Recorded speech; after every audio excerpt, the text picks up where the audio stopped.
Real diary پی کے channel کو سننے والے معزز دوستو، ایک شخص ایک ذبح کی ہوئی مرغی لے کر مرغی فروش کی دکان پر آیا اور کہا کہ بھائی ذرا اس مرغی کو کاٹ کر مجھے دے دو۔ مرغی فروش نے کہا مرغی رکھ کر چلے جاؤ اور آدھ گھنٹے بعد آ کر لے جانا۔ اتفاق سے شہر کا قاضی مرغی فروش کی دکان پر آ گیا اور دکاندار سے کہا کہ یہ مرغی مجھے دے دو۔ دکاندار نے کہا یہ مرغی میری نہیں بلکہ کسی اور کی ہے اور میرے پاس بھی ابھی کوئی اور مرغی نہیں جو میں آپ کو دے سکوں۔ قاضی نے کہا کوئی بات نہیں، یہی مرغی مجھے دے دو، مالک آئے تو کہنا کہ مرغی اڑ گئی ہے۔ دکاندار نے کہا ایسا کہنے کا بھلا کیا فائدہ ہوگا، مرغی تو اس نے خود ذبح کر کے مجھے دی تھی، پھر ذبح کی ہوئی مرغی کیسے اڑ سکتی ہے؟ قاضی نے کہا میں جو کہتا ہوں اسے غور سے سنو، بس یہ مرغی مجھے دے دو، اس کے مالک سے یہی کہو کہ تیری مرغی اڑ گئی ہے، وہ زیادہ سے زیادہ تمہارے خلاف مقدمہ لے کر میرے پاس آئے گا۔ دکاندار نے کہا اللہ سب کا پردہ رکھے اور مرغی قاضی کو پکڑا دی۔ قاضی مرغی لے کر نکل گیا تو مرغی کا مالک بھی آ گیا اور دکاندار سے کہا میری مرغی کاٹ دی ہے؟ دکاندار نے کہا میں نے تو کاٹ دی تھی مگر آپ کی مرغی اڑ گئی ہے۔ مرغی والے نے حیران ہو کر پوچھا بھلا وہ کیسے اڑ سکتی ہے، میں نے خود ذبح کی تھی۔ دونوں میں پہلے نوک جھوک شروع ہوئی، پھر بات جھگڑے تک جا پہنچی، جس پر مرغی والے نے کہا کہ چلو عدالت قاضی کے پاس چلتے ہیں، اور چل پڑے۔ دونوں نے عدالت جاتے ہوئے رستے میں دیکھا کہ دو آدمی لڑ رہے ہیں، ایک مسلمان ہے جبکہ دوسرا یہودی ہے۔ چھڑانے کی کوشش میں دکاندار کی انگلی یہودی کے آنکھ میں جا لگی اور یہودی کی آنکھ ضائع ہو گئی۔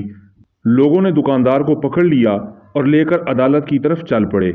ابھی عدالت کے قریب پہنچے تھے کہ دکاندار اپنے آپ کو چھڑا کر بھاگنے میں کامیاب ہو گیا، مگر لوگوں کے پیچھا کرنے پر قریبی مسجد میں داخل ہو کر مینار پر چڑھ گیا۔ لوگ جب اس کو پکڑنے کے لیے مینار پر چڑھنے لگے تو اس نے چھلانگ لگائی تو ایک بوڑھے آدمی پر گر گیا، جس سے وہ بوڑھا آدمی مر گیا۔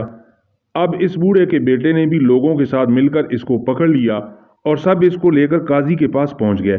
قاضی مرغی فروش کو دیکھ کر ہنس پڑا کیونکہ اسے مرغی یاد آ گئی، مگر باقی دو کیسوں کا اسے علم نہیں تھا۔ جب قاضی کو تینوں کیسوں کے بارے میں بتایا گیا تو اس نے سر پکڑ لیا۔ اس کے بعد چند کتابوں کو الٹا پلٹا کر کہا ہم تینوں مقدمات کا جج کے بعد دیگرے فیصلہ سناتے ہیں۔ سب سے پہلے عدالت میں مرغی کو مالک کو بلایا گیا۔ قاضی نے پوچھا تمہارا دکاندار پر دعویٰ کیا ہے؟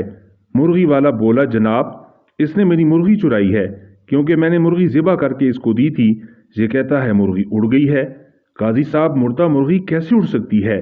قاضی صاحب نے جواب دیا کیا تم اللہ اور اس کی قدرت پر ایمان رکھتے ہو؟ مرغی والا بولا جی ہاں، کیوں نہیں قاضی صاحب؟ تو قاضی صاحب نے کہا کیا اللہ تعالیٰ بوسیدہ ہڈیوں کو دوبارہ زندہ کرنے پر قادر نہیں ہے؟ تمہاری مرغی کا زندہ ہو کر اڑنا بھلا کیا مشکل ہے؟ یہ سن کر مرغی کا مالک خاموش ہو گیا اور اپنا کیس واپس لے لیا۔ قاضی نے دوسرے مدعی کو بلایا، یہودی کو پیش کیا گیا تو اس نے عرض کیا قاضی صاحب اس نے میری آنکھ میں انگلی ماری ہے جس سے میری آنکھ ضائع ہو گئی ہے، میں بھی اس کی آنکھ میں انگلی مار کر اس کی آنکھ ضائع کرنا چاہتا ہوں۔ قاضی نے تھوڑی دیر سوچ کر کہا مسلمان پر غیر مسلم کی دیت نصف ہے، اس لیے پہلے یہ مسلمان تمہاری دوسری آنکھ بھی پھوڑے گا، اس کے بعد تم اس کی ایک آنکھ پھوڑ دینا۔ یہودی کہنے لگا بس رہنے دیں، میں اپنا کیس واپس لیتا ہوں۔ قاضی صاحب نے تیسرا مقدمہ پیش کرنے کا حکم دیا۔ مرنے والے بوڑھے کا بیٹا آگے بڑھا اور عرض کیا کہ قاضی صاحب اس نے میرے باپ پر چھلانگ لگائی ہے جس سے وہ مر گیا ہے۔ قاضی تھوڑی دیر سوچنے کے بعد بولا ایسا کرو کہ تم لوگ اسی مینار پر جاؤ اور مدعی اس مینار پر چڑھ کر اس کے اوپر چھلانگ لگا دے جس طرح مرغی فروش نے اس کے باپ پر چھلانگ لگائی تھی۔ نوجوان نے کہا قاضی صاحب اگر یہ دائیں بائیں ہو گیا تو میں زمین پر گر کر مر جاؤں گا۔ قاضی نے کہا یہ میرا مسئلہ نہیں، میرا کام عدل کرنا ہے، تمہارا باپ دائیں بائیں کیوں نہیں ہوا؟ نوجوان نے اپنا دعویٰ واپس لے لیا۔ نتیجہ یہ ہے اگر آپ کے پاس قاضی کو دینے کے لیے مرغی ہے تو پھر قاضی بھی آپ کو بچانے کا ہر ہنر جانتا ہے۔ امید ہے پاکستانی نظام عدل کے تناظر میں آپ اس کہانی کا مطلب سمجھ گئے ہوں گے۔ ریئل ڈائری پی کے چینل کو سبسکرائب کر کے گھنٹی کے بٹن کو دبا دیں تاکہ حقائق اور دلائل سے بھرپور معلومات آپ کو سب سے پہلے مل سکیں۔